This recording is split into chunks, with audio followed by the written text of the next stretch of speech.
Kerala United FC ഏറ്റുമുട്ടുന്നത് Saint Joseph's college ദേവഗിരിക്കെതിരെയാണ്. ഇവിടെ സെന്റ് ജോസഫ്സ് കോളേജ് ദേവഗിരിയുടെ ടച്ചോടുകൂടി മത്സരത്തിന് തുടക്കമാകുന്നു. Once again welcoming one and all to this excellent and exciting game. Commentary box recovery once again. Saint Joseph's college Devagiri അവിടെ penalty ഏരിയക്ക് തൊട്ടുപുറത്ത് 18 യാർഡ് ഏരിയക്ക് തൊട്ടുപുറത്ത് നിന്നൊരു shot and delivery once again. Vishnu Prakash.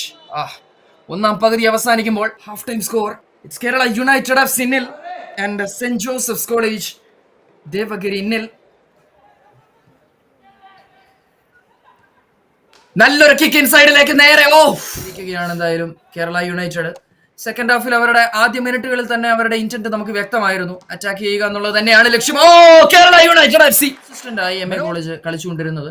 അതിനുശേഷം ഒരുപാട് മറ്റ് കോളേജ് ടീമുകൾ വന്നു പോയി.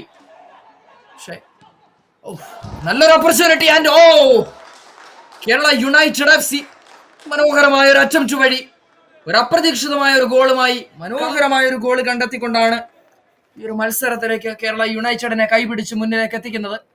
അവിടെ കൺസിസ്റ്റൻസിയെ കുറിച്ച് തീർച്ചയായും സെന്റ് ജോസഫ്സ് കോളേജിനെ കുറിച്ച് എടുത്തു പറഞ്ഞുകൊണ്ടിരുന്ന സമയത്താണ് സെന്റ് ജോസഫിന് ആദ്യത്തെ അടി വീഴുന്നത്. ഈ ഒരു അവസരത്തിൽ ജസ്റ്റ് നമ്പർ 9 ഷിഹാദിന്റെ കാലുകളിൽ നിന്നാണ് 55ാമത് മിനിറ്റിൽ ആദ്യ ഗോൾ വീഴുന്നത്. പോയിന്റുകൾ അവരുടെ കയ്യിലേക്ക് വന്നു ചേരുകയാണ്. And final whistle here at Painad stadium, Manjeri Painad സ്റ്റേഡിയത്തിൽ ഇവിടെ 1-0 എന്ന വളരെ കംഫർട്ടബിൾ ആയ ഒരു വിക്ടറി.